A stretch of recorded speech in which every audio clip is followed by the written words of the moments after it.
The story of Dhul Qarnain, in Arabic, literally the two-horned one, also transliterated as Zulqarnain or Zulqarnain, mentioned in the Quran, may be a reference to Alexander III of Macedon, 356–323 BC, popularly known as Alexander the Great. Dhul Qarnain was a well-known figure in the lore of the ancient dwellers of the Arabian Peninsula. The majority of traditional and modern scholars have generally endorsed the identification of Dhul Qarnain with Alexander the Great, but some early Muslim scholars saw it as a reference to a pre-Islamic monarch from Persia or South Arabia too. It has also been a matter of theological controversy amongst Muslim scholars since early times. In more recent times, some Muslim scholars have suggested other alternatives, for example that Dhul Qarnain may be Cyrus the Great instead of Alexander the Great. There have been many different cultural depictions of Alexander the Great since antiquity. Similarities between the Quran and the Alexander Romance were also identified in recent research based on the translation of certain medieval Syriac manuscripts. There have been many different cultural depictions of Alexander the Great since antiquity, including references in the Hebrew Bible and 1 Maccabees and the Book of Daniel. Alexander the Great was an immensely popular figure in the classical and post-classical cultures of the Mediterranean and Middle East. Almost immediately after his death in 323 BC, a body of legend began to accumulate about his exploits and life which, over the centuries, became increasingly fantastic as well as allegorical. Collectively this tradition is called the Alexander Romance, and some recensions feature such vivid episodes as Alexander ascending through the air to paradise, journeying to the bottom of the sea in a glass bubble, and journeying through the land of darkness in search of the water of life, fountain of youth. The earliest Greek manuscripts of the Alexander Romance, as they have survived, indicate that it was composed at Alexandria in the 3rd century. The original text was lost but was the source of some 80 different versions written in 24 different languages. As the Alexander Romance persisted in popularity over the centuries, it was assumed by various neighboring peoples. Of particular significance was its incorporation into Jewish and later Christian legendary traditions. In the Jewish tradition, Alexander was initially a figure of satire, representing the vain or covetous ruler who is ignorant of larger spiritual truths.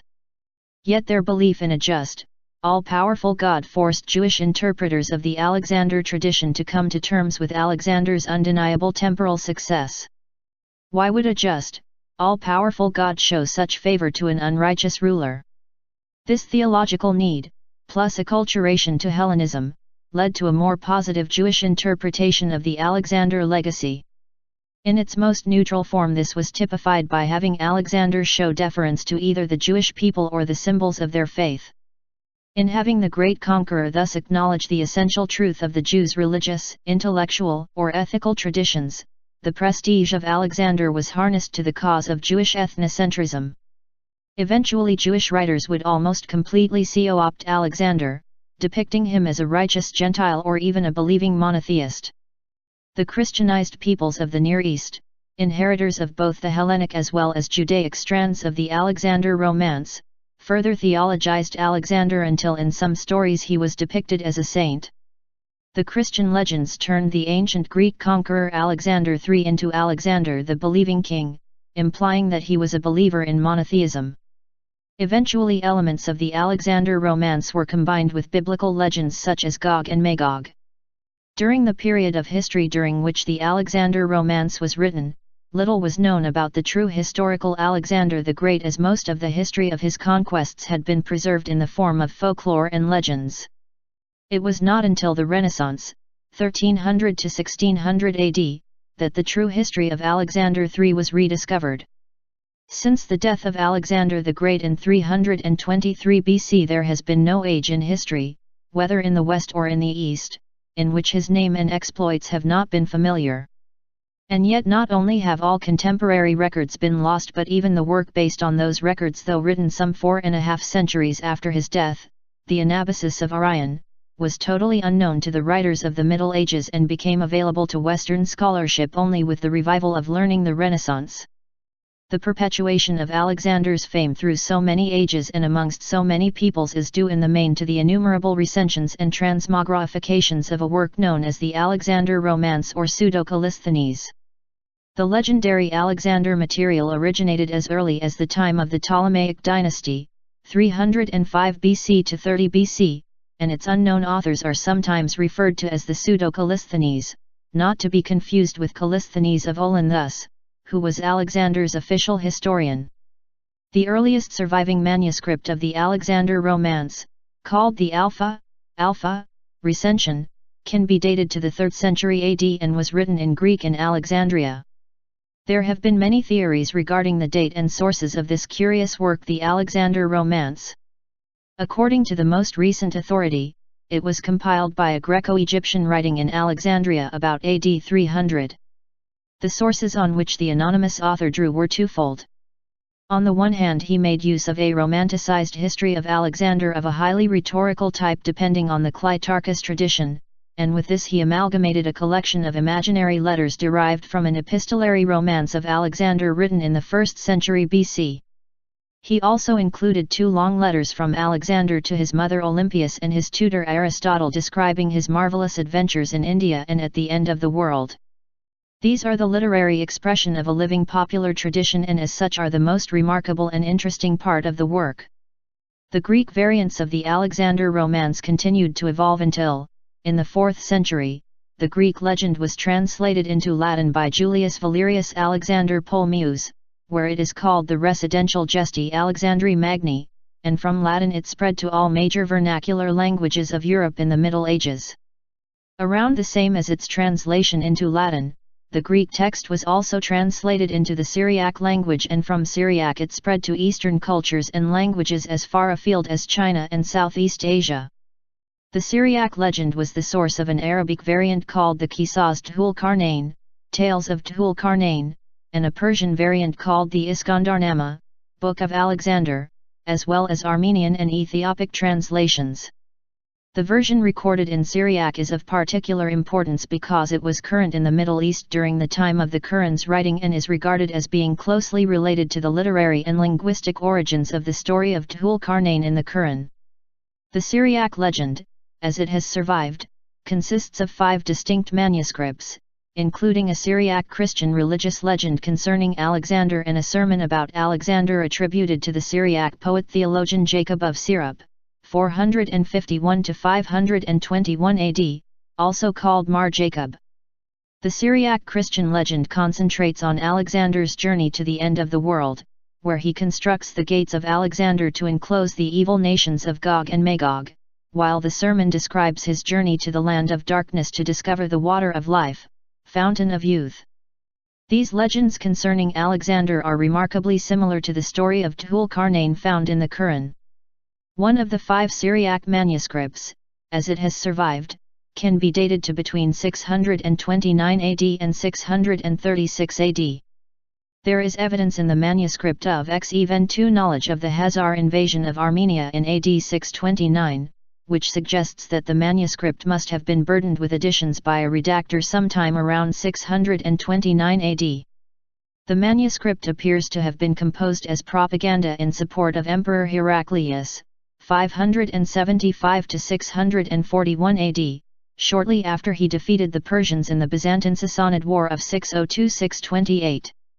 It is notable that this manuscript fails to mention the Islamic conquest of Jerusalem in 636 AD by Muhammad's 570 to 632 AD successor, Caliph Umar, 590 to 644 AD. This fact means that the manuscript must have been recorded before the cataclysmic event that was the Muslim conquest of Syria and the resulting surrender of Jerusalem in November 636 AD. That the Byzantine Arab Wars would have been referenced in the manuscript, had it been written after 636 AD, is supported by the fact that in 692 AD a Syriac Christian adaptation of the Alexander Romance called the Apocalypse of Pseudo-Methodius was indeed written as a response to the Muslim invasions and was falsely attributed to Saint Methodius, 311 AD. This Apocalypse of Pseudo-Methodius equated the evil nations of Gog and Magog with the Muslim invaders and shaped the eschatological imagination of Christendom for centuries. The manuscripts also contain evidence of lost texts. For example, there is some evidence of a lost pre-Islamic Arabic version of the translation that is thought to have been an intermediary between the Syriac Christian and the Ethiopic Christian translations. There is also evidence that the Syriac translation was not directly based on the Greek recensions but was based on a lost Pahlavi, pre-Islamic Persian, intermediary. Theological controversy. The identity of Dhul-Qarnain has been a matter of theological controversy amongst Muslim scholars for centuries. Dhul-Qarnain was equated with Alexander by the majority of classical Islamic scholars during a period when Christians and Jews had themselves co-opted Alexander the Great as a religious figure. However, it is clear that the historical Alexander the Great was a Greek pagan. For example, Alexander's mother Olympias is said to have been a devout member of the orgiastic snake-worshipping cult of Dionysus, and may have slept with. Such historical facts about Alexander the Great became well known only after the Renaissance period, 1300 to 1600 AD, when the Anabasis Alexandri of Orion, AD 86-160, was rediscovered. In light of the modern view of Alexander the Great, his identity as Dhul-Qarnain has become a matter of great controversy for Muslims. In reaction, alternative theories about the identity of Dhul-Qarnain have been advanced by some Muslim scholars. For example, it has been suggested that Dhul-Qarnain could be Cyrus the Great, see Cyrus the Great in the Quran. The Muslim sentiment against Alexander is reflected in Islamic textbooks, e.g. some Muslim scholars say it was Alexander the Great, who lived from 356 BCE to 323 BCE, but that is highly unlikely, given that Alexander was an idol worshipper, often with references to his polytheistic religious beliefs and, more recently, his personal relationships. Dhul-Qarnain in Islamic literature. Quran edit. Dhul-Qarnain, the two-horned one in English, is a person described in the Quran, the sacred scripture believed by Muslims to have been revealed by Allah to Muhammad. The story of Dhul-Qarnain appears in 17 short verses of the Quran, specifically verses 18:83-99 of Surah Al-Kahf. Dhul-Qarnain is mentioned in only one place in the Quran, unlike the more familiar stories that are repeated throughout the text. For example, Jesus is mentioned in 93 verses in 15 different surahs of the Quran. The Quranic story describes a man called Dhul-Qarnain, meaning the two-horned, who was already familiar to the inhabitants of the region, to whom Allah gave great power, and who travelled to the rising place and setting place of the sun, where he found the sun setting in a murky, or boiling, sea. At this place, Dhul-Qarnain builds a wall in order to enclose the nations of Gog and Magog. It is thought that Gog and Magog will breach Dhul-Qarnain's wall before Yawm al-Qiyamah, the Day of Judgment, and will wreak havoc in the world, Islamic Armageddon. The earliest mention of Dhul-Qarnain outside the Quran is found in the works of the earliest Muslim historian and hagiographer, Ibn Ishaq, 761 AD, which form the main corpus of the surah, religious biography, literature.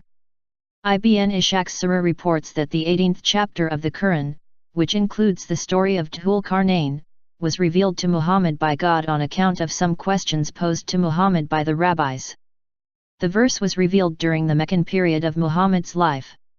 According to Ibn Ishaq, Muhammad's tribe, the powerful Quraysh, were greatly concerned about their tribesmen who had started claiming prophethood and wished to consult the Jewish rabbis' superior knowledge of the scriptures and about the prophets of God. The two Quraysh men described their tribesman, Muhammad, to the Jewish scholars. The rabbis told the men to ask Muhammad 3 questions. They, the rabbis, said, "Ask him about 3 things which we will tell you to ask, and if he answers them then he is a prophet who has been sent by Allah. If he does not, then he is saying things that are not true, in which case how you will deal with him will be up to you. Ask him about some young men in ancient times, what was their story? For theirs is a strange and wondrous tale. Ask him about a man who travelled a great deal and reached the east and the west of the earth. What was his story? And ask him about the ruh, soul or spirit, what is it? If he tells you about these things, then he is a prophet, so follow him, but if he does not tell you, then he is a man who is making things up, so deal with him as you see fit." The famous story in the surah relates that when Muhammad was informed of the 3 questions from the rabbis, he declared that he would have the answers in the morning. However, Muhammad did not give the answer in the morning. For 15 days, Muhammad did not answer the question. Doubt in Muhammad began to grow amongst the people of Mecca. Then, after 15 days, Muhammad received the revelation that is Surah Al-Kahf, the cave, the 18th chapter of the Quran. Surah Al-Kahf mentions the people of the cave, a strange story about some young men in ancient times who slept in a cave for many years, which is identical to the Syriac Christian myth of the 7 sleepers Ephesus. Surah Al-Kahf also mentions the winds, related to the word for spirit, verse 45. Finally, the surah also mentions a man who traveled a great deal and reached the east and the west of the earth, namely, Dhul-Qarnain. Though Ibn Ishaq himself does not explicitly mention the name Alexander, he relates that a storyteller told him that Dhul-Qarnain was a Greco-Egyptian, an accurate description of Alexander. A man who used to purvey stories of the foreigners, which were handed down among them, told me that Dhul-Qarnain was an Egyptian whose name was Marzuban bin Mardhaba, the Greek. Ibn Ishaq's original work is lost, but it has been almost completely incorporated in Ibn Hisham, 833 AD, another early Muslim historian. Ibn Hisham collected Ibn Ishaq's surah and added his notes to it. In regards to Dhul-Qarnain, Ibn Hisham noted, Dhul-Qarnain is Alexander the Greek, the king of Persia and Greece, or the king of the east and the west, for because of this he was called Dhul-Qarnain, meaning, the 2-horned one. The theme, amongst Islamic scholars, of identifying Dhul-Qarnain with Alexander the Great appears to have originated here. Why Ibn Hisham made this identification is not entirely clear. Pre-Islamic Arabic poetry. Ibn Ishaq recorded many pre-Islamic Arabic poems in the surah, including a poem about Dhul-Qarnain that he claims was composed by a pre-Islamic king of ancient Yemen named Tub'a Abu Kariba Azad. Tub'a is commonly cited as the first of several kings of Arabia to convert to Judaism. Dhul-Qarnain before me was a Muslim. Conquered kings thronged his court. East and west he ruled, yet he sought knowledge true from a learned sage. He saw where the sun sinks from view, in a pool of mud and fetid slime. Before him Bilqis, queen of Sheba, my father's sister, ruled them until the Hupu came to her. The poem's reference to a learned sage from whom Dhul-Qarnain sought knowledge from may be a reference to the story of Dhul-Qarnain and Al-Qidr. Other pre-Islamic Arab poems about Dhul-Qarnain are also reported in the surah literature. The pre-Islamic poet Al-Asha and the contemporary of Muhammad Hassan ibn Thabit, 674 AD, both composed verses referring to the conquest of Gog and Magog and furthest east by Dhul-Qarnain. One poem by Hassan ibn Thabit reads, Ours the realm of Dhul-Qarnain the glorious. Realm like his was never won by mortal king. Followed he the sun to view its setting. When it sank into the somber ocean spring, up he clomb to see it rise at morning. From within its mansions when the east it fired. All day long the horizons led him onward. All night through he watched the stars and never tired. Then of iron and of liquid metal he prepared a rampart not to be o'erpassed.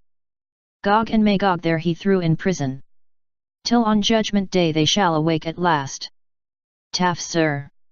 Alexander is mentioned in the Tafsir, the exegesis or commentaries of the Quran that were written by prominent early Islamic scholars. Significantly, Alexander the Great is mentioned in Tafsir al-Jalalain, a well-known Sunni tafsir of the Quran from the 15th century. The tafsir notes that Dhul-Qarnain's name was Alexander and also indicates that Dhul-Qarnain was not a prophet. And they, the Jews, question you concerning Dhul-Qarnain, whose name was Alexander, he was not a prophet. Say, I shall relate, to you a mention, an account, of him, of his affair. The commentators of the Quran debated on whether or not Dhul-Qarnain was a prophet of Islam. Some concluded that he was not a prophet but was a holy man or a friend of God, since he is mentioned favorably in the Quran. In Islam it is ambiguous as to whether or not Dhul-Qarnain is a full-fledged prophet. Fakhr al-Din al-Razi, 1149–1209 AD, in Tafsir al-Kabir also comments that Dhul-Qarnain is Alexander the Macedonian. He provides a vague justification, saying that the Dhul-Qarnain mentioned in the Quran traveled to the east and the west achieving victories, and so he must be Alexander. While a survey in the history we do not find anybody other than Macedonian Alexander, therefore, the Dhul-Qarnain is the same Macedonian Alexander. Other Islamic literature. Aristotelian Muslim philosophers, such as Al-Kindi, 801–873 AD, Al-Farabi, 872–950 AD, and Avicenna, 980–1037 AD, enthusiastically embraced the concept of Dhul-Qarnain being an ancient Greek king. They stylized Dhul-Qarnain as a Greek philosopher king. Ibn Taymiyyah, 1263–1328 AD, objected to the identification on the basis that Alexander was a pagan idolater, and he accused the Aristotelian Muslim philosophers such as Avicenna of making the mistaken identification. Thus, the sages of the Persian Zoroastrians are all Kafir infidels, as well as the sages of Greece such as Aristotle and those like him. They were associationists, worshipping idols and the planets. Aristotle was before Isa, Jesus, by 300 years, and was a minister for Alexander son of Philip the Macedonian, who is mentioned in the histories of Rome and Greece, as well as the histories of the Christians and the Jews. He is not, however, the same as the man named Dhul-Qarnain who Allah mentioned in his book, as some imagined. Some people mistakenly thought that Aristotle was a minister for Dhul-Qarnain, when they saw that, the one found in the Western histories, was named Alexander, and the names are similar.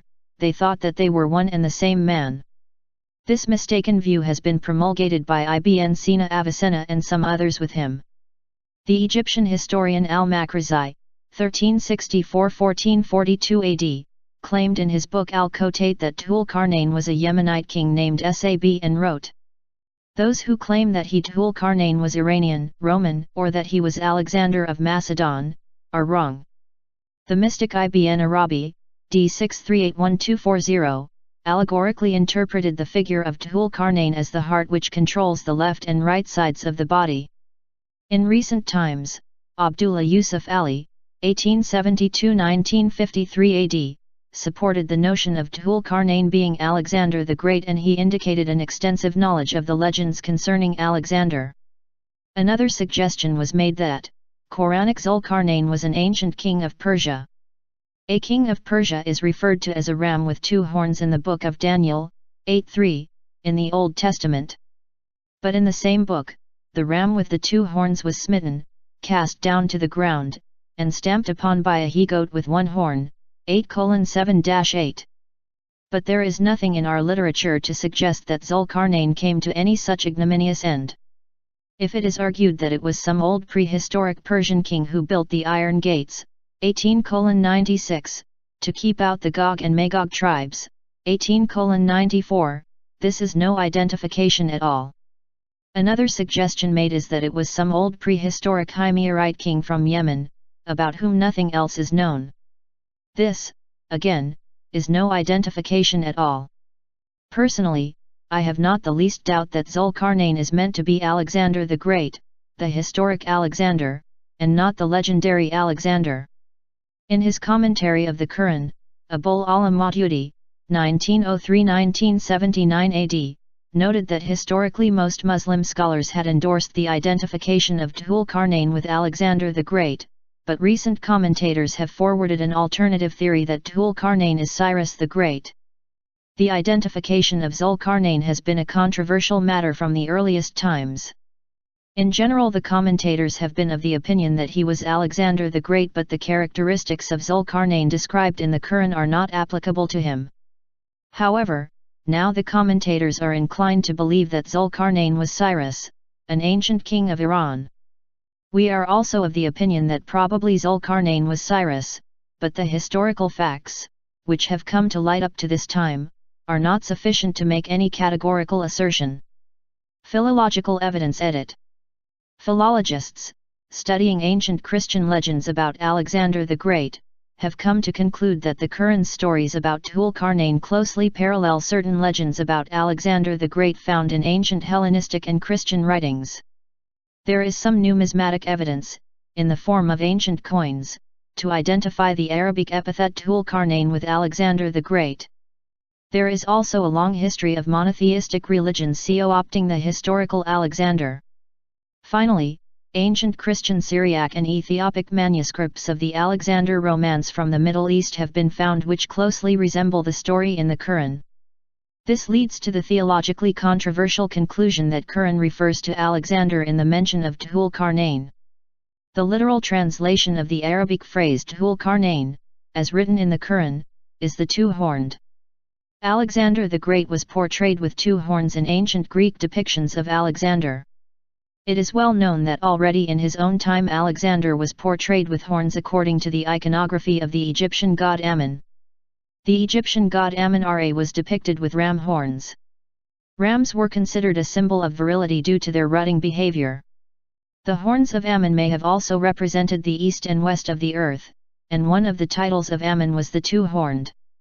Alexander was depicted with the horns of Ammon as a result of his conquest of ancient Egypt in 332 BC, where the priesthood received him as the son of the god Ammon, who was identified by the ancient Greeks with Zeus, the king of the gods. The combined deity Zeus-Ammon was a distinct figure in ancient Greek mythology. According to 5 historians of antiquity, Orion, Curtius, Diodorus, Justin, and Plutarch, Alexander visited the oracle of Ammon at Siwa in the Libyan desert, and rumors spread that the oracle had revealed Alexander's father to be the deity Ammon, rather than Philip. Alexander styled himself as the son of Zeus-Ammon and even demanded to be worshipped as a god.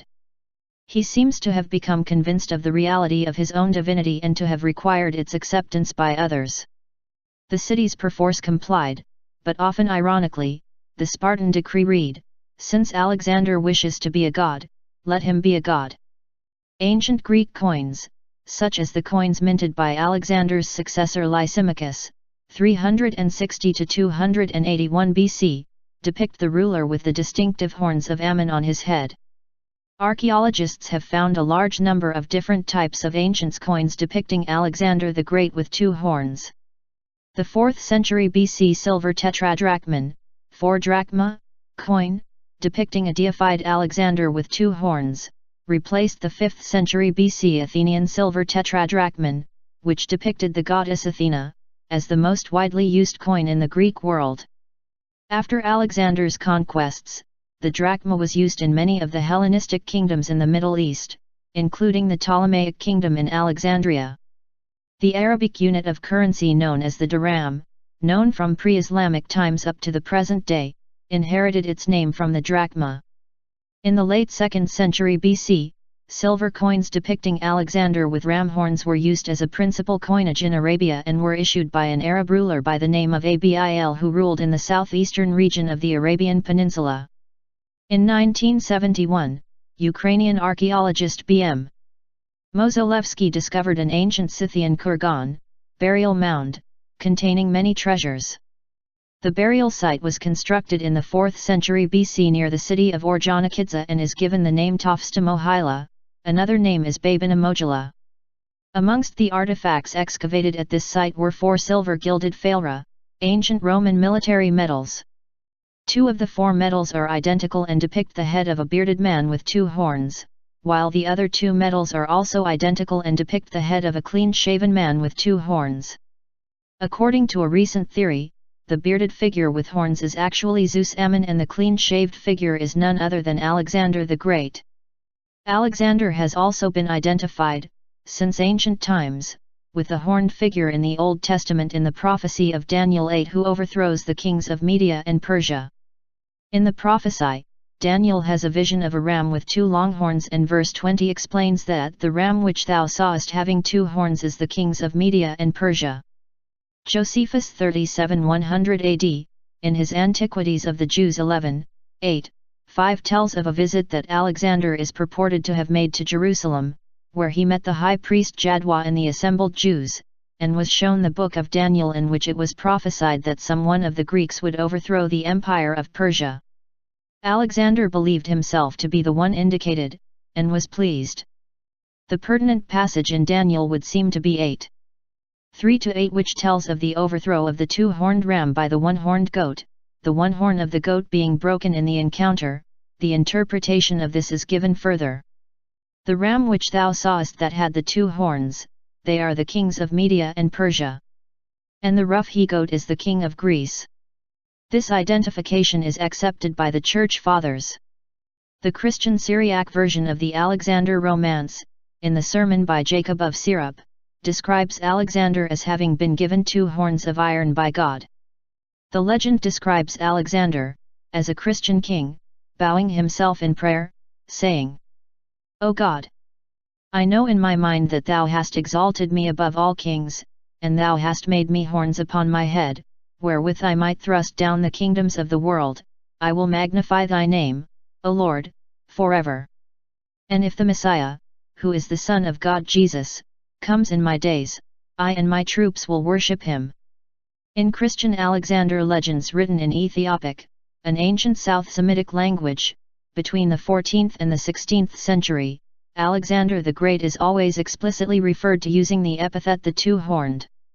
A passage from the Ethiopic Christian legend describes the angel of the Lord calling Alexander by this name.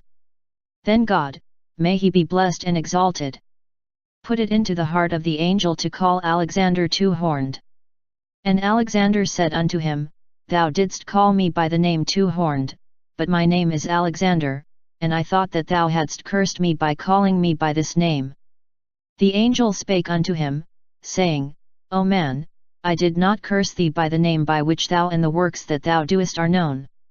Thou hast come unto me, and I praise thee because, from the east to the west, the whole earth hath been given unto thee. References to Alexander's supposed horns are found in literature ranging many different languages, regions, and centuries. The horns of Alexander have had a varied symbolism. They represent him as a god, as a son of a god, as a prophet and propagandist of the Most High, as something approaching the role of a Messiah, and also as the champion of Allah. They represent him as a world conqueror, who subjugated the two horns or ends of the world, the lands of the rising and of the setting sun. For these reasons, among others, the Quran's Arabic epithet Dhul-Qarnain, literally meaning the two-horned one, is interpreted as a reference to Alexander the Great. The Quran's story describes Dhul-Qarnain building a great barrier in order to enclose the nations of Gog and Magog who do great mischief in the earth. A similar story about Alexander is found in the Alexander Romance, and the origins of the story can be dated as far back as 329 BC. Early accounts of Alexander's Wall. The building of gates in the Caucasus Mountains by Alexander to repel the barbarian peoples identified with Gog and Magog has ancient provenance, and the wall is known as the Gates of Alexander or the Caspian Gates. The name Caspian Gates originally applied to the narrow region at the southeast corner of the Caspian Sea, through which Alexander actually marched in the pursuit of Bessus in 329 BC, although he did not stop to fortify it. It was transferred to the passes through the Caucasus, on the other side of the Caspian, by the more fanciful historians of Alexander. The Jewish historian Flavius Josephus, 37–100 AD, mentions that a nation of the Alans, whom we have previously mentioned elsewhere as being Scythians, travelled through a passage which King Alexander the Great shut up with iron gates. Josephus also records that the people of Magog, the Magogites, were synonymous with the Scythians. According to Andrew Runny Anderson, this merely indicates that the main elements of the story were already in place 6 centuries before the Quran's revelation, not that the story itself was known in the cohesive form apparent in the Quranic account. Similarly, St. Jerome, 347–420 AD, in his letter 77, mentions that the hordes of the Huns had poured forth all the way from Maeotis. They had their haunts between the icy Tanas and the rude Misogidi, where the gates of Alexander keep back the wild peoples behind the Caucasus.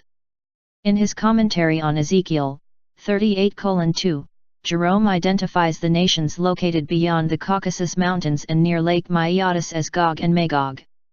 Thus the Gates of Alexander legend was combined with the legend of Gog and Magog from the Book of Revelation. It has been suggested that the incorporation of the Gog and Magog legend into the Alexander romance was prompted by the invasion of the Huns across the Caucasus Mountains in 395 AD into Armenia and Syria. Alexander's Wall in Christian legends. Christian legends speak of the Caspian Gates, Gates of Alexander, also known as Alexander's Wall, built by Alexander the Great in the Caucasus Mountains. Several variations of the legend can be found. In the story, Alexander the Great built a gate of iron between two mountains, at the end of the earth, to prevent the armies of Gog and Magog from ravaging the plains. The Christian legend was written in Syria shortly before the Quran's writing and closely parallels the story of Dhul Qarnain. The legend describes an apocryphal letter from Alexander to his mother, wherein he writes, "I petitioned the exalted deity, and he heard my prayer. And the exalted deity commanded the two mountains and they moved and approached each other to a distance of 12 ells, and there I made, copper gates 12 ells broad, and 60 ells high, and smeared them over within and without with copper, so that neither fire nor iron, nor any other means should be able to loosen the copper. Within these gates, I made another construction of stones. And having done this I finished the construction by putting mixed tin and lead over the stones, and smearing over the whole, so that no one might be able to do anything against the gates. I called them the Caspian Gates. 22 kings did I shut up therein." These pseudepigraphic letters from Alexander to his mother Olympias and his tutor Aristotle, describing his marvelous adventures at the end of the world, date back to the original Greek recension Alpha written in the 4th century in Alexandria. The letters are the literary expression of a living popular tradition that had been evolving for at least 3 centuries before the Quran was written. Several historical figures, both Muslim and Christian, searched for Alexander's Gate and several different identifications were made with actual walls. During the Middle Ages, the Gates of Alexander story was included in travel literature such as the Travels of Marco Polo, 1254–1324 AD, and the Travels of Sir John Mandeville. The Alexander romance identified the Gates of Alexander, variously, with the Pass of Dariel, the Pass of Derbent, the Great Wall of Gorgan and even the Great Wall of China. In the legend's original form, Alexander's gates are located at the Pass of Dariel. In later versions of the Christian legends, dated to around the time of Emperor Heraclius, 575–641 AD, the gates are instead located in Derbent, a city situated on a narrow strip of land between the Caspian Sea and the Caucasus Mountains, where an ancient Sassanid fortification was mistakenly identified with the wall built by Alexander. In the Travels of Marco Polo, the wall in Derbent is identified with the Gates of Alexander. The Gates of Alexander are most commonly identified with the Caspian Gates of Derbent, whose 30 north-looking towers used to stretch for 40 kilometers between the Caspian Sea and the Caucasus Mountains, effectively blocking the passage across the Caucasus. Later historians would regard these legends as false. The gate itself had wandered from the Caspian Gates to the Pass of Dariel, from the Pass of Dariel to the Pass of Derbent, as well as to the far north, nay, it had travelled even as far as remote eastern or northeastern Asia, gathering in strength and increasing in size as it went, and actually carrying the mountains of Caspia with it. Then, as the full light of modern day come on, the Alexander romance ceased to be regarded as history, and with it Alexander's Gate passed into the realm of fairyland. In the Muslim world, several expeditions were undertaken to try to find and study Alexander's wall, specifically the Caspian Gates of Derbent. An early expedition to Derbent was ordered by the Caliph Umar, 586–644 AD, himself, during the Arab conquest of Armenia, where they heard about Alexander's wall in Derbent from the conquered Christian Armenians. Umar's expedition was recorded by the renowned exegetes of the Quran, Al-Tabarani, 873–970 AD, and Ibn Kathir, 1301–1373 AD, and by the Muslim geographer Yaqut al-Humaywi, 1179–1229 AD. Umar sent, in 22 AH. 643 AD, an expedition to Derbent, Russia. Abdur Rahman bin Rabi'a was appointed as the chief of his vanguard. When Abdur Rahman entered Armenia, the ruler Shirbaz surrendered without fighting. Then when Abdur Rahman wanted to advance towards Derbent, Shirbaz, ruler of Armenia, informed him that he had already gathered full information about the wall built by Dhul Qarnain, through a man, who could supply all the necessary details. 200 years later, the Abbasid Caliph Al-Waythaq, 847 AD, dispatched an expedition to study the wall of Dhul Qarnain in Derbent, Russia. The expedition was led by Salim ul-Tarjuman, whose observations were recorded by Yaqut al-Humaywi and by Ibn Kathir. This expedition reached the Caspian territory. From there they arrived at Derbent and saw the wall of Dhul Qarnain. The Muslim geographer Yaqut al-Humaywi further confirmed the same view in a number of places in his book on geography, for instance under the heading Khazar, Caspian, he writes: "This territory adjoins the wall of Dhul Qarnain just behind Bab al-Abwab, which is also called Derbent." The Caliph Harun al-Rashid, 763–809 AD, even spent some time living in Derbent. Not all Muslim travelers and scholars, however, associated Dhul Qarnain's wall with the Caspian gates of Derbent. For example, the Muslim explorer Ibn Battuta, 1304–1369 AD, travelled to China on order of the Sultan of Delhi, Muhammad bin Tughlaq, and he comments in his travel log that between it the city of Zaytun in Fujian and the rampart of Yajuj and Majuj Gog and Magog is 60 days' travel. The translator of the travel log notes that Ibn Battuta confused the Great Wall of China with that supposedly built by Dhul Qarnain. Gog and Magog edit. In the Quran's story, it is none other than the Gog and Magog people whom Dhul Qarnain has enclosed behind a wall, preventing them from invading the earth. In Islamic eschatology, before the day of judgment Gog and Magog will destroy this gate, allowing them to ravage the earth, as it is described in the Quran. Until, when Gog and Magog are let loose from their barrier, and they swiftly swarm from every mound. And the true promised day of resurrection shall draw near of fulfillment. Then when mankind is resurrected from their graves, you shall see the eyes of the disbelievers fixedly stare in horror. They will say, "Woe to us! We were indeed heedless of this, nay, but we were wrongdoers." Quran 21:96–97. Note that the phrases in square brackets are not in the Arabic original. In the Syriac Christian legends, Alexander the Great encloses the Gog and Magog horde behind a mighty gate between two mountains, preventing Gog and Magog from invading the earth.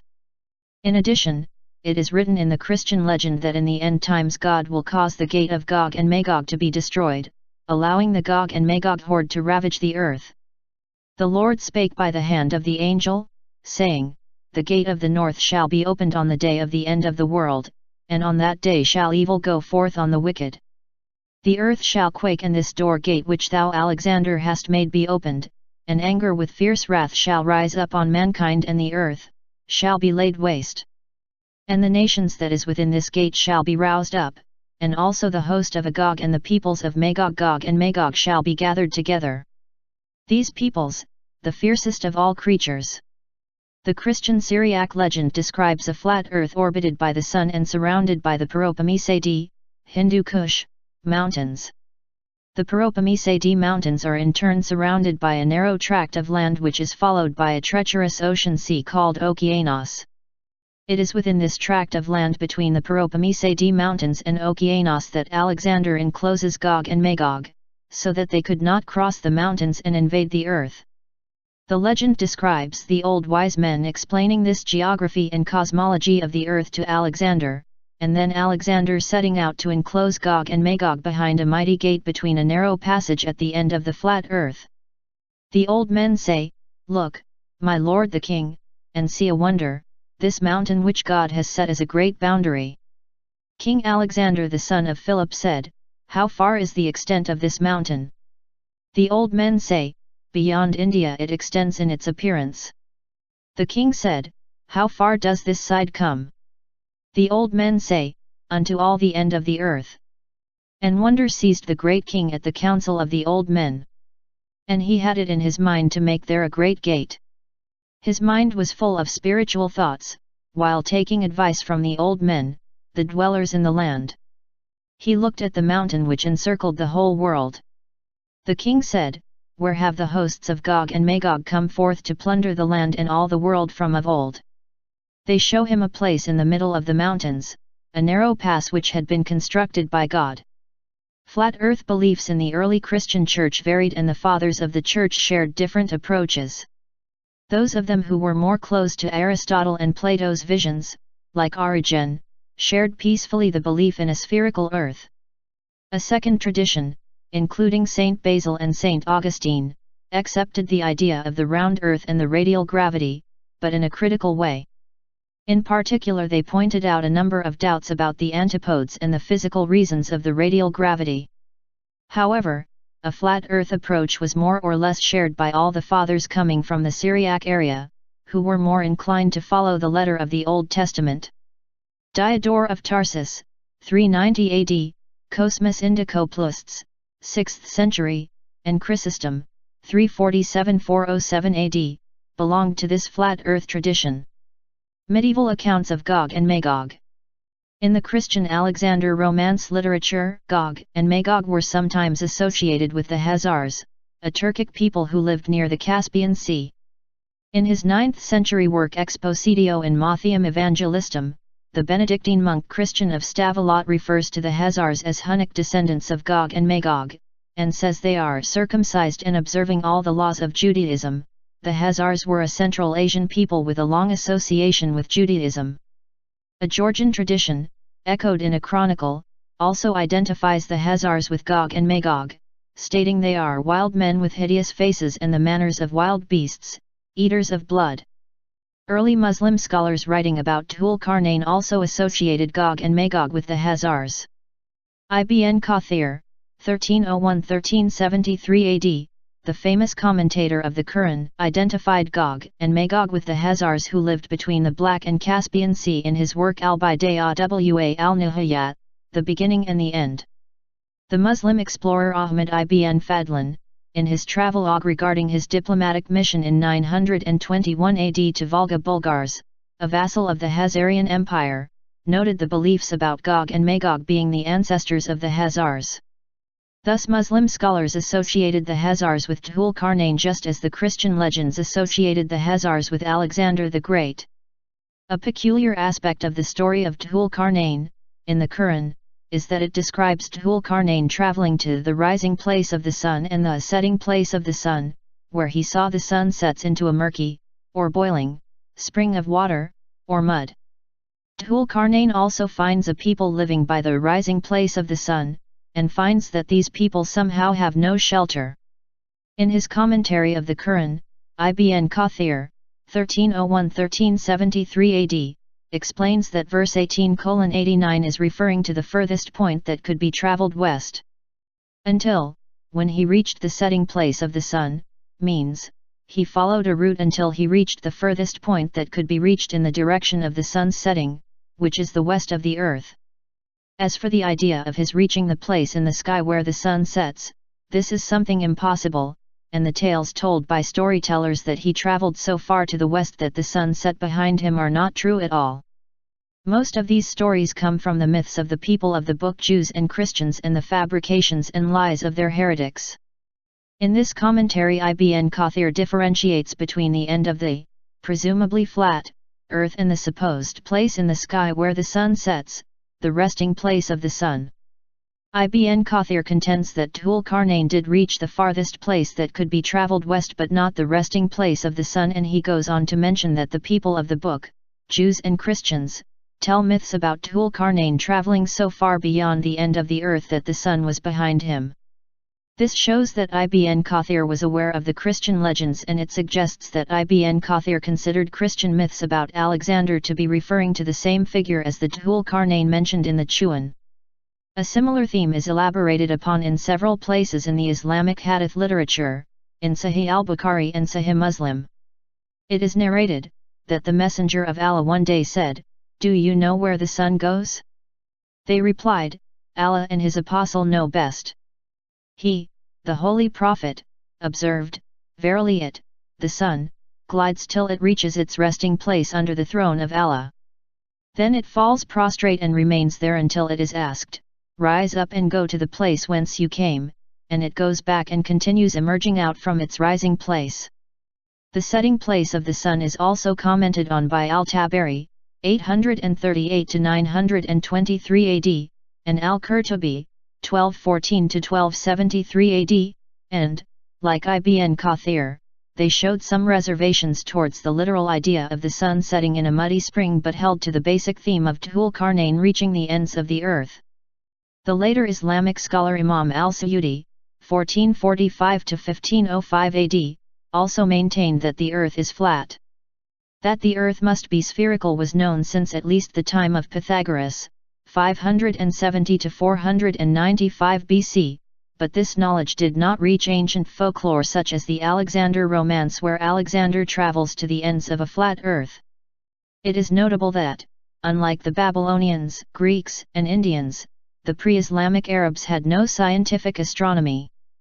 Their knowledge of astronomy was limited to measuring time based on empirical observations of the rising and setting of the sun, moon, and particular stars.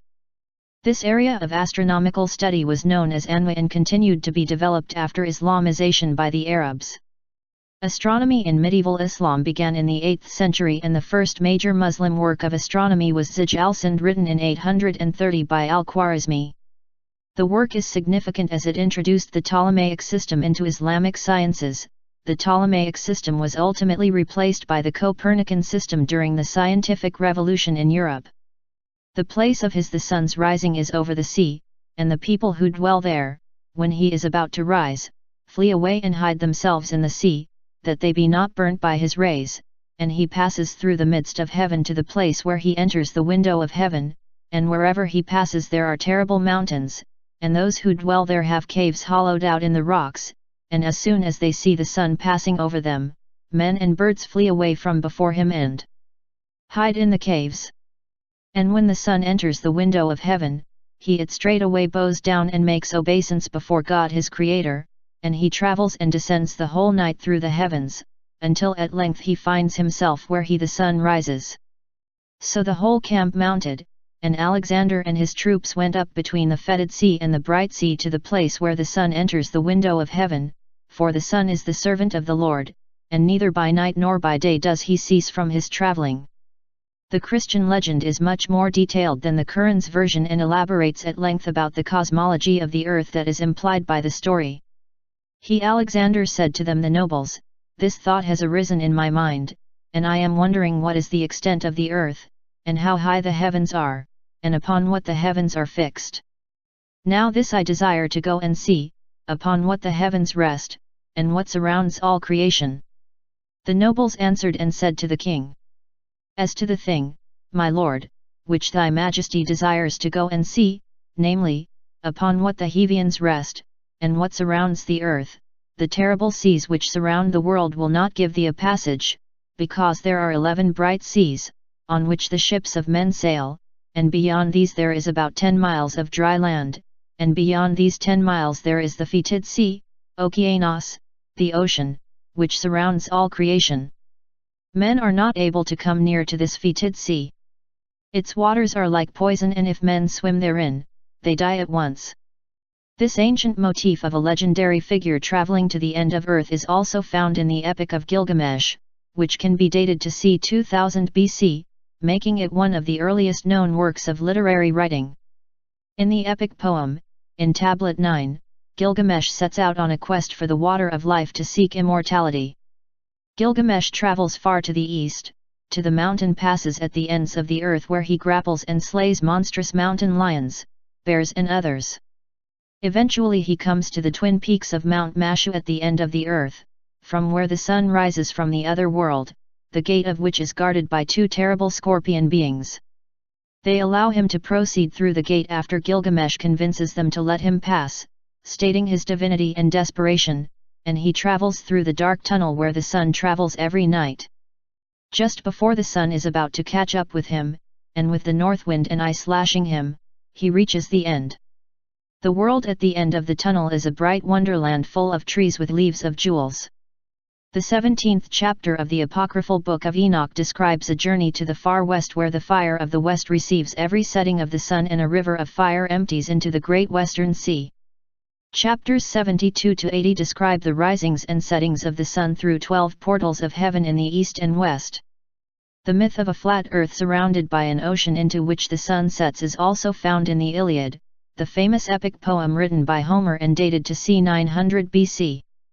The story of creation in the Hebrew Bible, in Genesis 1:10, dated c. 900 to 550 BC, is also considered by scholars to be describing a flat earth surrounded by a sea.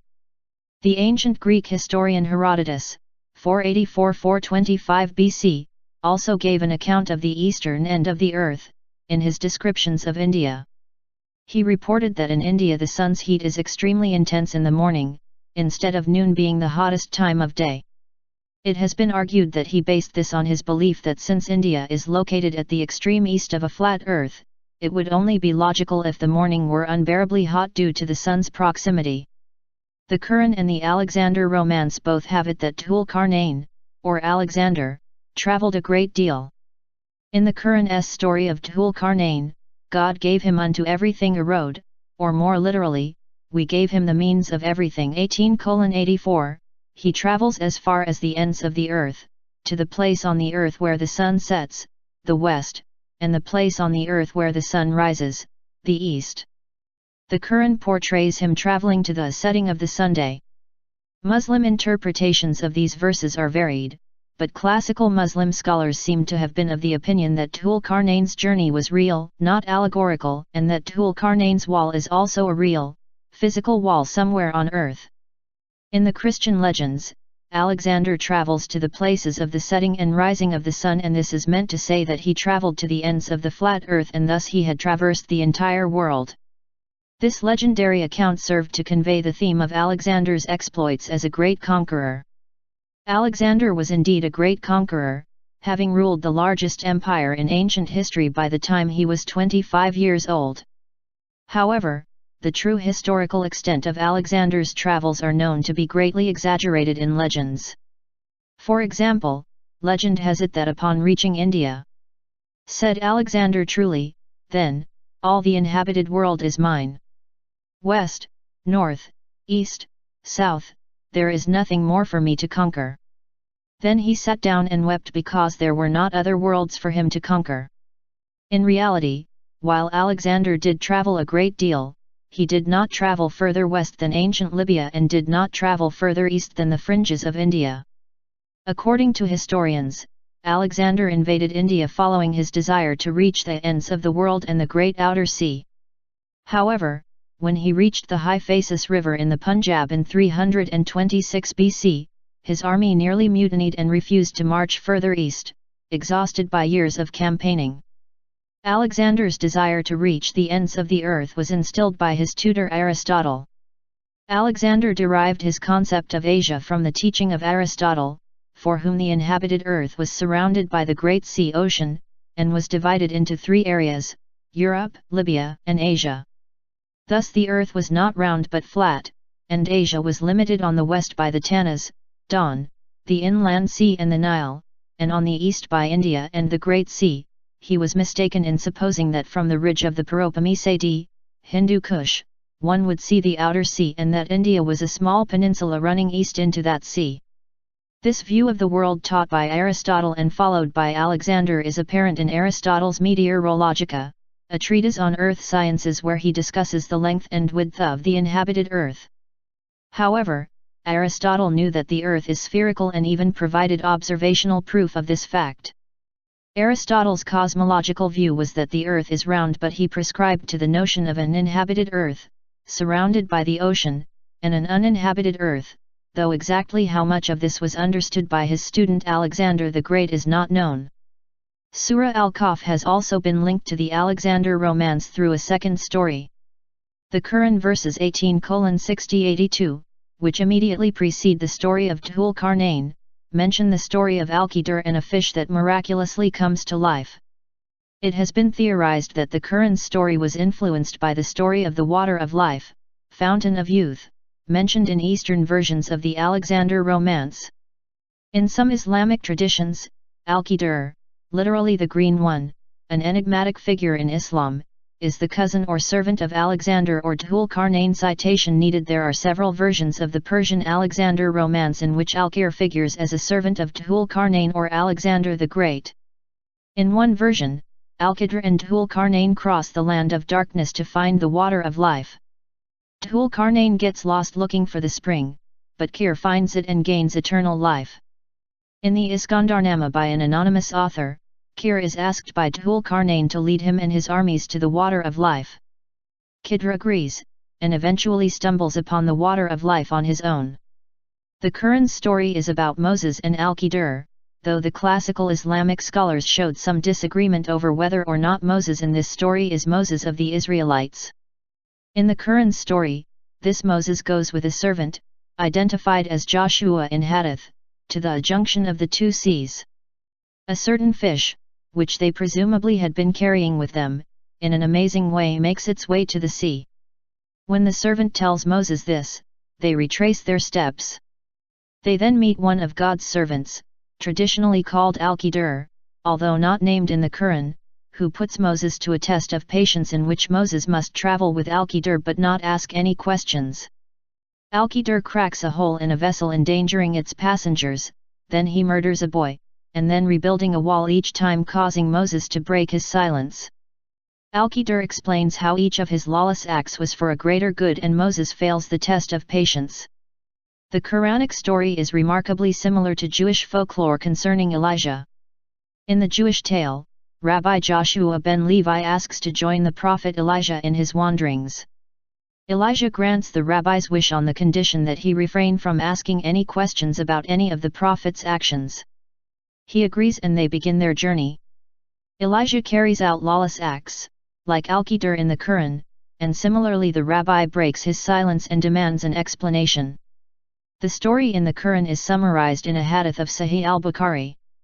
Allah revealed to him Moses, "At the junction of the two seas there is a slave of ours Al-Qidr who is more learned than you." Moses asked, "O my Lord, how can I meet him?" Allah said, "Take a fish and put it in a basket, and set out, and where you will lose the fish, you will find him." So Moses took a fish and put it in a basket and set out, along with his boy servant Yusha bin Nun, till they reached a rock, on which they both lay their heads and slept.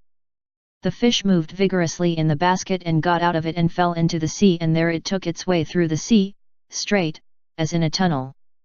The idea that the sources of these verses are found in the Alexander Romance was first proposed by Mark Lichbarsky and Karl Duroff in 1892. In 1913 Israel Friedlander wrote a book on the subject titled The Al-Qidr Legend and the Alexander Romance. Early Persian and Ethiopic Muslim legends concerning Alexander made a similar connection between Al-Qidr and Alexander, see figure. One similarity between the Quran story and the Alexander Romance concerns the fish that miraculously comes to life. This motif is found in the Syriac sermon by Jacob of Syrup, where Alexander travels in search of the water of life, fountain of youth. A shorter version of the story is also found in the Greek Beta recension of the Alexander Romance. In the Syriac legend, Alexander finds a wise man who tells Alexander to take a salted fish and wash it in the fountains in the land of darkness, and if the fish comes to life then he will have found the water of life. The king Alexander said, "I have heard that therein in the land of darkness is the fountain of life, and I desire greatly to go forth and see if, of a truth, it is there." The old man said, "Command thy cook take with him a salt fish, and wherever he sees a fountain of water let him wash the fish, and if it be that it comes to life in his hands when he washes it, that is the fountain of the water of life which thou askest for, O king." Another similarity between the Al-Qidr legends and the Alexander Romance is the water of life. Though the Quran does not mention the fountain of youth, it is alluded to in the Hadith literature. Al-Qidr in the Hadith literature is described as being immortal, having taught every prophet before Muhammad, and having the appearance of a young adult but having a long, white beard, and he is even described as being present at Muhammad's funeral. Whether Qidr was still alive, was a more contentious issue. In the 12th century, a Hanbali scholar denied the continued existence of Qidr. The majority of scholars, on the other hand, affirmed Qidra's eternal life and have continued to do so into the 20th century. New Arabic texts on Qidr have appeared during the last 20 years of the 20th century, the majority of which have rejected the idea of his eternal life as uni-Islamic without enlisting new arguments for their viewpoint though. The story of Al-Qidr, in the Quran, does not mention Dhul-Qarnain, rather only a figure called Moses is referred to by name. This would seem to shed doubt on the idea that the story is about Dhul-Qarnain, as it appears to be a story about Moses of the Israelites. However, the early Islamic literature raises questions about whether the Moses mentioned in the story of the fish is the Moses of the Israelites, or someone entirely different. Narrated Said, Ibn Abbas said, "Ask me any question." Said said, "O Abu Abbas, there is a man at Kufa who is a storyteller called Naf, who claims that he, Al-Qadr's companion, is not Moses of Bani Israel." Ibn Abbas said, "Naf, the enemy of Allah, told a lie." The story, in the Alexander Romance and in the Quran, is considered by scholars to have been influenced by the Epic of Gilgamesh, specifically Gilgamesh's search for the water of life. Gilgamesh reaches the water but, like Alexander, fails to become immortal. Like Alexander, Gilgamesh also comes to the spot at which the sun rises from the earth. The sources of the Qidr story go back to mythological motifs appearing in the Akkadian Epic of Gilgamesh, in the Alexander Romance and in Jewish legends centered around the mythical figure of Elijah.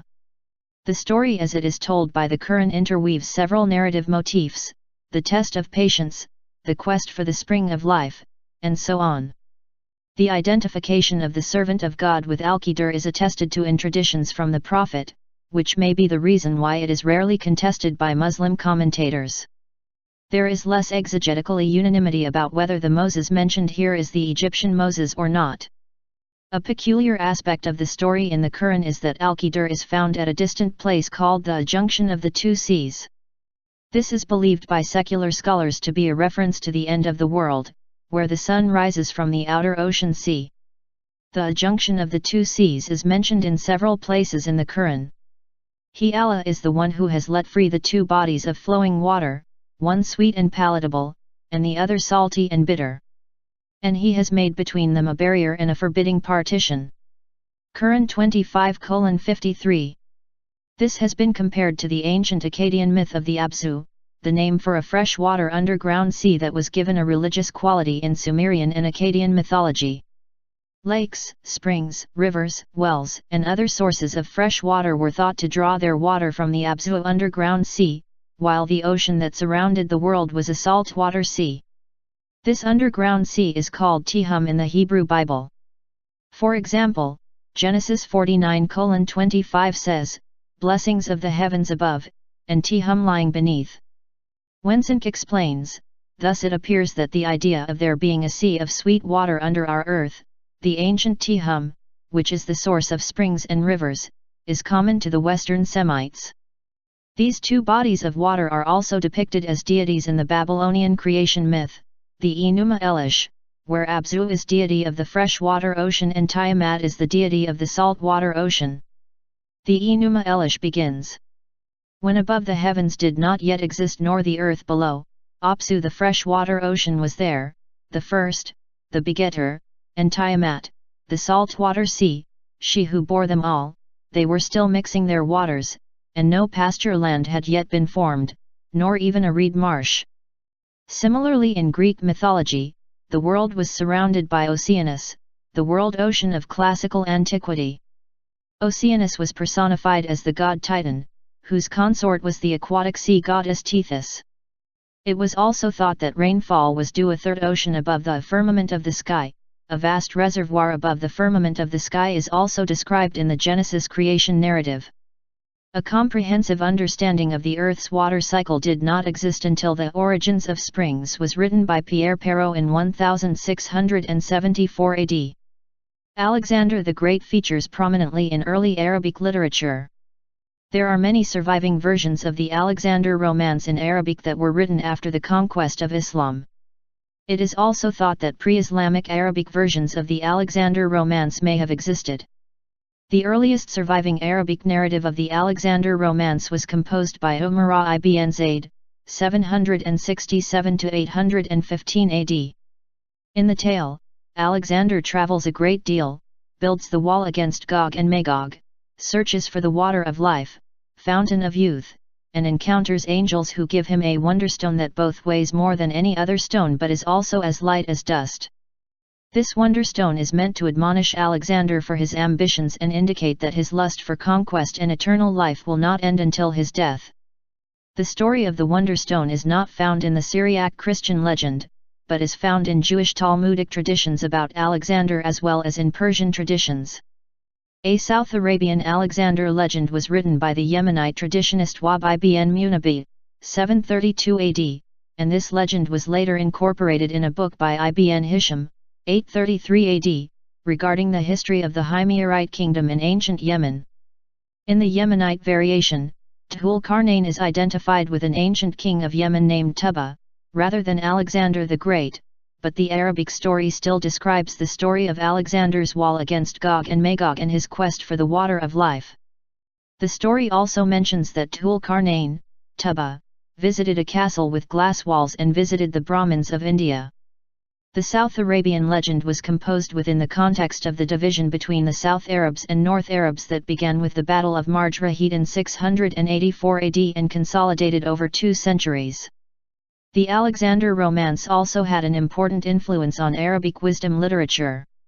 In Secr Adam Secret Orum, Secret of Secrets, in Arabic Kitab Sir al-Ashrar, an encyclopedic Arabic treatise on a wide range of topics such as statecraft, ethics, physiognomy, alchemy, astrology, magic, and medicine, Alexander appears as a speaker and subject of wise sayings and as a correspondent with figures such as Aristotle.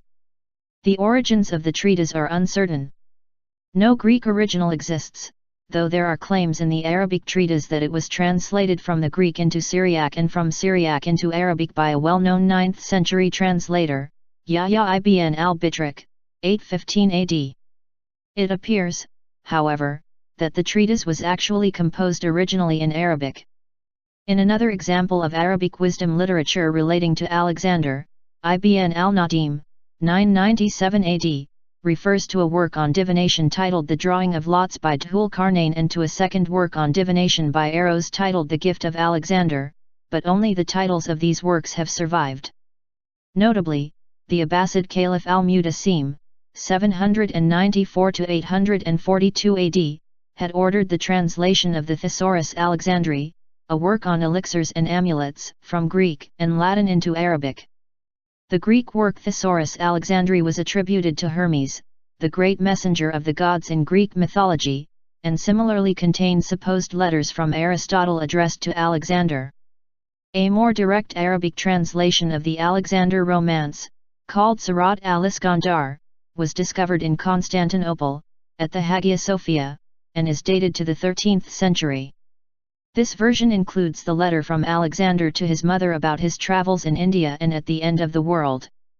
It also includes features which occur exclusively in the Syriac version. Interestingly, the Arabic legend also retains certain pagan elements of the story, which are sometimes modified to suit the Islamic message. It is quite remarkable that some characteristics belonging to a pre-Islamic pagan entourage have survived in the text. For example, Alexander orders an offering of sacrificial animals at the Temple of Hercules. In the Arabic letter, the name of the deity has been replaced by Allah. Another passage in the account of the palace of Shoshan or Sus gives a description of the large silver jars, which were alleged to have capacity of 360 measures of wine. Alexander puts this assertion to the test, having one of the jars filled with wine and poured out for his soldiers during a banquet. This exact specification has been maintained, heedless of the Islamic ban on the use of wine. These retouched borrowings are highly significant in this text, because the Arabic Alexander figure is portrayed as a propagator of Islamic monotheism.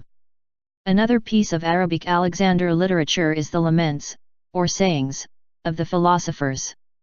These are a collection of remarks supposedly made by some philosophers gathered at the tomb of Alexander after his death.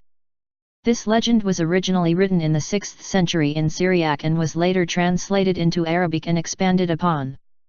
The laments of the philosophers eventually gained enormous popularity in Europe. The sayings of the philosophers are remarks of the philosophers gathered at the tomb of Alexander, who utter a series of apothegms on the theme of the brevity of life and the transience of human achievement. A work entitled Sayings of the Philosophers was first composed in Syriac in the 6th century. A longer Arabic version was composed by Hunayn ibn Ishaq, 809–973, the distinguished scholar-translator, and a still longer one by al-Mubashshir ibn Fadak, who also wrote a book about Alexander, around 1053. Hunayn's version was translated into Spanish, in the late 13th century. The Arabic Alexander romance also had an influence on a wider range of Arabic literature. It has been noted that some features of the Arabic Alexander legends found their way into the 7 Voyages of Sinbad the Sailor, a medieval story cycle of Arabic origin.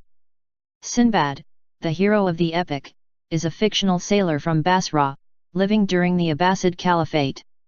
During his voyages throughout the seas east of Africa and south of Asia, he has fantastic adventures going to magical places, meeting monsters, and encountering supernatural phenomena. As a separate example of this influence on Arabic literature, the legend of Alexander's search for the water of life is found in 1001 Nights, a collection of Middle Eastern and South Asian stories and folktales compiled in Arabic during the Islamic Golden Age. After the Umayyad Muslim conquest of Al-Andalus, Spain, in 711 AD, Muslim literature flourished under the Caliphate of Córdoba, 929–1031 AD. An Arabic derivative of the Alexander romance was produced, called Qisas Dhul-Qarnain, Tales of Dhul-Qarnain. 10 The material was later incorporated into Qisas al-Anbiya, Tales of the Prophets. By the turn of the first millennium CE, the romance of Alexander in Arabic had a core centered on the Greek legendary material. Interwoven later into this narrative in the Tales of the Prophets literature were episodes of an apparent Arab-Islamic elaboration, the construction of a great barrier to keep the people of Gog and Magog from harassing the people of the civilized world until Judgment Day, the voyage to the end of the earth to witness the sun set in a pool of boiling mud, and Dhul-Qarnain's expedition into the land of darkness in search of the fountain of life accompanied by his companion Khidr, the Green One.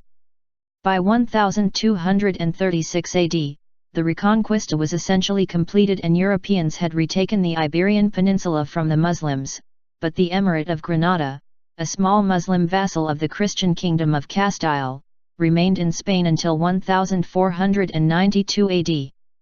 During the Reconquista, Muslims were forced to either convert to Catholicism or leave the peninsula.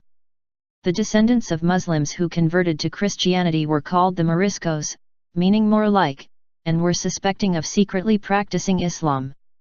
The Moriscos used a language called Al-Jamiatu, which was a dialect of the Spanish language, Mozarabic, but was written using the Arabic alphabet. Al-Jamiatu played a very important role in preserving Islam and the Arabic language in the life of the Moriscos. Prayers and the sayings of Muhammad were translated into Al-Jamiatu transcriptions of the Spanish language, while keeping all Quranic verses in the original Arabic. During this period, a version of the Alexander legend was written in the Al-Jamaido language, building on the Arabic Qisas Dhul-Qarnain legends as well as Romance language versions of the Alexander romance. With the Muslim conquest of Persia in 644 AD, the Alexander romance found its way into Persian literature, an ironic outcome considering pre-Islamic Persia's hostility towards the national enemy who conquered the Achaemenid Empire and was directly responsible for centuries of Persian domination by Hellenistic foreign rulers. Islamic Persian accounts of the Alexander legend, known as the Iskandarnama, combined the Pseudo-Callisthenes material about Alexander, some of which is found in the Quran, with indigenous Sassanid Middle Persian ideas about Alexander. For example, Pseudo-Callisthenes is the source of many incidents in the Shahnameh written by Ferdowsi, 935–1020 AD, in New Persian. Persian sources on the Alexander legend devised a mythical genealogy for him whereby his mother was a concubine of Darius II, making him the half-brother of the last Achaemenid Shah, Darius. By the 12th century such important writers as Nizam-i Ganjavi, from Ganja, Azerbaijan, were making him the subject of their epic poems. The Muslim traditions also elaborated the legend that Alexander the Great had been the companion of Aristotle and the direct student of Plato. There is also evidence that the Syriac translation of the Alexander Romance, dating to the 6th century, was not directly based on the Greek recensions but was based on a lost Pahlavi, pre-Islamic Persian, manuscript. Central Asian traditions. Certain Muslim people of Central Asia, specifically Bulgar, Tatar, and Bashkir peoples of the Volga-Ural region, within what is today Tatarstan in the Russian Federation, carried on a rich tradition of the Alexander legend well into the 19th century. The region was conquered by the Abbasid Caliphate in the early 10th century. In these legends, Alexander is referred to as Iskandar Dhul-Qarnain, Alexander the Two-Horned, and is depicted as founder of local cities and an ancestor of local figures. The local folklore about Iskandar Dhul-Qarnain played an important role in communal identity. The conversion of the Volga Bulgars to Islam is commonly dated to the first decades of the 10th century, and by the middle of the 12th century, it is apparent that Islamic historical figures and Islamic forms of communal validation had become important factors for Bulgar communal and political cohesion. The Andalusian traveller Abhamid al-Garnti, who visited Bulgar in the 1150s, noted that Iskandar Dhul Qarnain passed through Bulgar, that is, the Volga-Kama region, on his way to build the iron walls that contained Ya with Makron JJ and Ma with Makron JJ Gog and Magog within the land of darkness, while Najib al-Hamidni reports that the rulers of Bulgar claimed descent from Iskandar Dhl Qarnain. The Iskandar Dhul-Qarnain legends played an important role in the conversion narrative of the Volga Bulgar Muslims. There are numerous digressions dealing with the founding of the Bulgar conversion narrative, and legends concerning Iskandar Dhl Qarnain, Alexander Dhul-Qarnain and Socrates. According to the account, Socrates was born a Christian in Samarkand and went to Greece to serve Iskandar Dhl Qarnain, Iskandar Rumi. Together, they went to the land of darkness, Dire Zulmat, to seek the fountain of youth, A with Makron Bi hate. In the northern lands they built a city and called it Bulgar. In 1577 AD the Tsardom of Russia annexed control of the region, and Bulgar Muslim writings concerning Dhul-Qarnain do not appear again until the 18th and 19th centuries, which saw a resurgence of local Iskandar Dhul-Qarnain legends as a source of Muslim and ethnic identity. It was only at the turn of the 18th and 19th centuries that we begin to see historical legends concerning Iskandar Dhl Qarnain re-emerge among Volga-Kama Muslims, at least in written form, and it was not until the 19th century that such legends were recorded from local Muslim oral tradition. In one of his earliest historical works, entitled Gilat al-Zam and written in 1877, the Tatar theologian, Shib al-Din Marjane wrote that according to Arabic and other Muslim writings, as well as according to popular legends, the city of Bulgar was founded by Alexander the Great. Orientalist and Western views. In the 19th century, Orientalists studying the Quran began researching the identity of Dhul-Qarnain. Theodore Noldeek believed that Dhul-Qarnain was none other than Alexander the Great, as mentioned in versions of the Alexander Romance and related literature in Syriac, a dialect of Middle Aramaic. The Syriac manuscripts were translated into English in 1889 by E. A. Wallace Budge. In the early 20th century, Andrew Runny Anderson wrote a series of articles on the question in the Transactions of the American Philological Association. The findings of the philologists imply that the source of the Quran's story of Dhul-Qarnain is the Alexander Romance, a thoroughly embellished compilation of Alexander's exploits from Hellenistic and early Christian sources, which underwent numerous expansions and revisions for 2,000 years, throughout antiquity and the Middle Ages. As can be seen in the following quotation from Edwards, secular philologists studying ancient Syriac Christian legends about Alexander the Great also came to the conclusion that Dhul-Qarnain is an ancient epithet for Alexander the Great. Edwards says, Alexander's association with two horns and with the building of the gate against Gog and Magog occurs much earlier than the Quran and persists in the beliefs of all three of these religions: Judaism, Christianity, and Islam. The denial of Alexander's identity as Dhul-Qarnain is the denial of a common heritage shared by the cultures which shape the modern world both in the East and the West. The popularity of the legend of Alexander the Great proves that these cultures share a history which suggests that perhaps they are not so different after all. Indicate that it was composed at Alexandria in the 3rd century. The original text was lost but was the source of some 80 different versions written in 24 different languages. As the Alexander romance persisted in popularity over the centuries, it was assumed by various neighboring peoples. Of particular significance was its incorporation into Jewish and later Christian legendary traditions. In the Jewish tradition, Alexander was initially a figure of satire, representing the vain or covetous ruler who is ignorant of larger spiritual truths.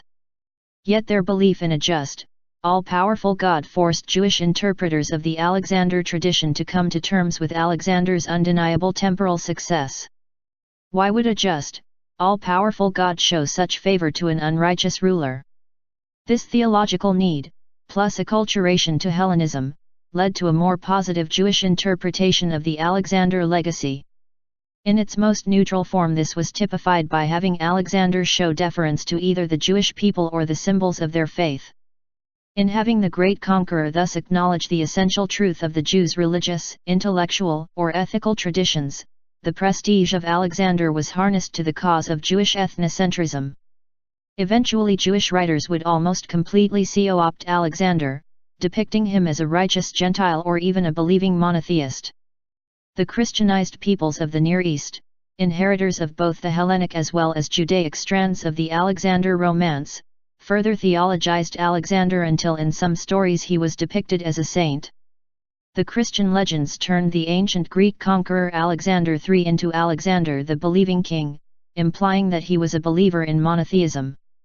Eventually elements of the Alexander romance were combined with biblical legends such as Gog and Magog. During the period of history during which the Alexander romance was written, little was known about the true historical Alexander the Great. Manuscripts, as it has survived, can be dated to between 629 AD and 636 AD. There is evidence in the manuscript of X-Even-2 knowledge of the Khazar invasion of Armenia in AD 629, which suggests that the manuscript must have been burdened with additions by a redactor sometime around 629 AD. The manuscript appears to have been composed as propaganda in support of Emperor Heraclius, 575 to 641 AD, shortly after he defeated the Persians in the Byzantine-Sassanid War of 602–628. It is notable that this manuscript fails to mention the Islamic conquest of Jerusalem in 636 AD by Muhammad's, 570 to 632 AD, successor, Caliph Umar, 590 to 644 AD. This fact means that the manuscript must have been recorded before the cataclysmic event that was the Muslim conquest of Syria and the resulting surrender of Jerusalem in November 636 AD.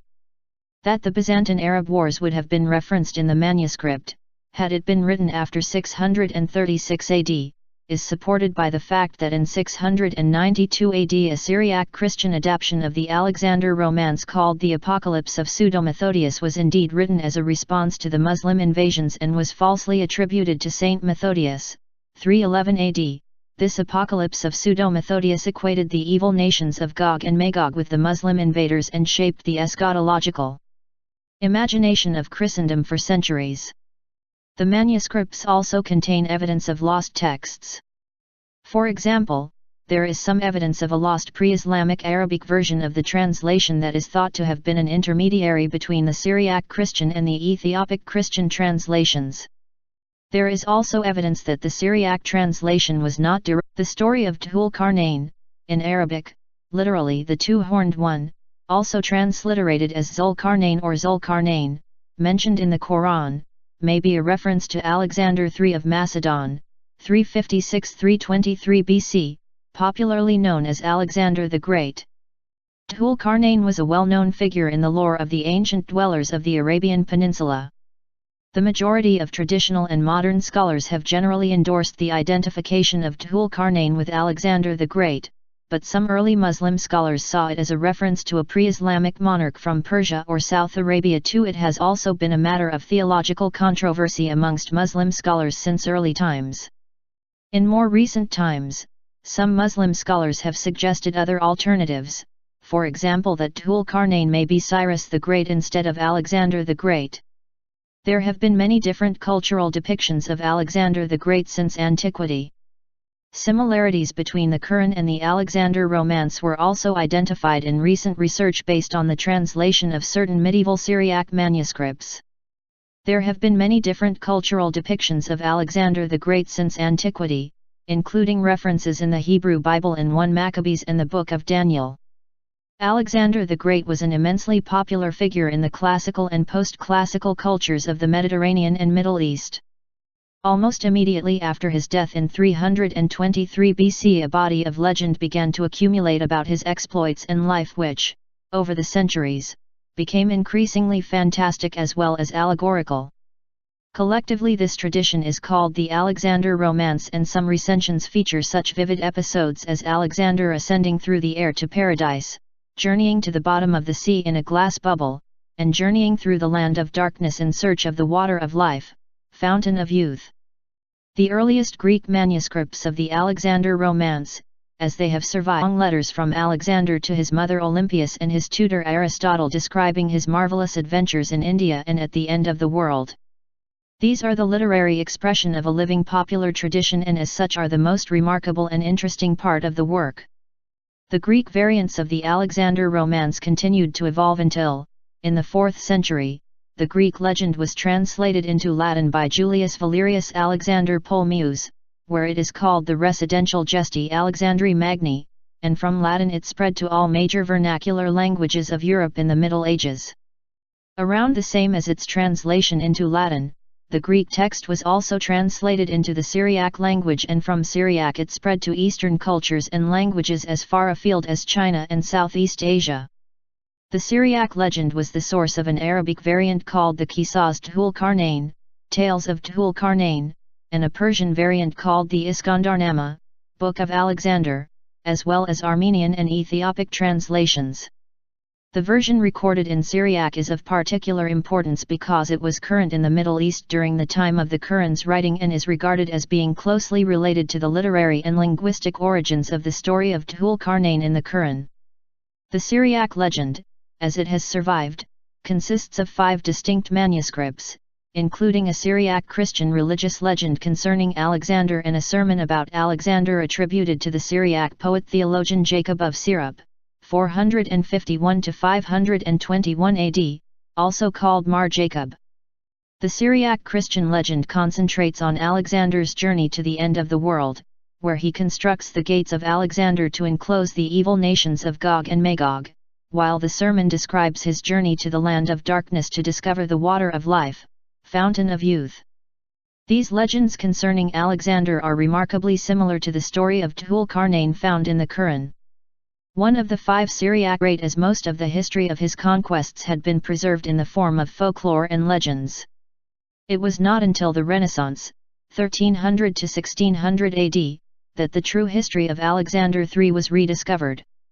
Since the death of Alexander the Great in 323 BC, there has been no age in history, whether in the West or in the East, in which his name and exploits have not been familiar. And yet not only have all contemporary records been lost, but even the work based on those records, though written some 4.5 centuries after his death, the Anabasis of Orion, was totally unknown to the writers of the Middle Ages and became available to Western scholarship only with the revival of learning the Renaissance. The perpetuation of Alexander's fame through so many ages and amongst so many peoples is due in the main to the innumerable recensions and transmogrifications of a work known as the Alexander Romance or Pseudo-Callisthenes. The legendary Alexander material originated as early as the time of the Ptolemaic dynasty, 305 BC to 30 BC, and its unknown authors are sometimes referred to as the Pseudo-Callisthenes, not to be confused with Callisthenes of Olin thus, who was Alexander's official historian. The earliest surviving manuscript of the Alexander Romance, called the Alpha recension, can be dated to the 3rd century AD and was written in Greek in Alexandria. There have been many theories regarding the date and sources of this curious work, the Alexander Romance. According to the most recent authority, it was compiled by a Greco-Egyptian writing in Alexandria about AD 300. The sources on which the anonymous author drew were twofold. On the one hand, he made use of a romanticized history of Alexander of a highly rhetorical type depending on the Clitarchus tradition, and with this he amalgamated a collection of imaginary letters derived from an epistolary romance of Alexander written in the 1st century BC. He also included two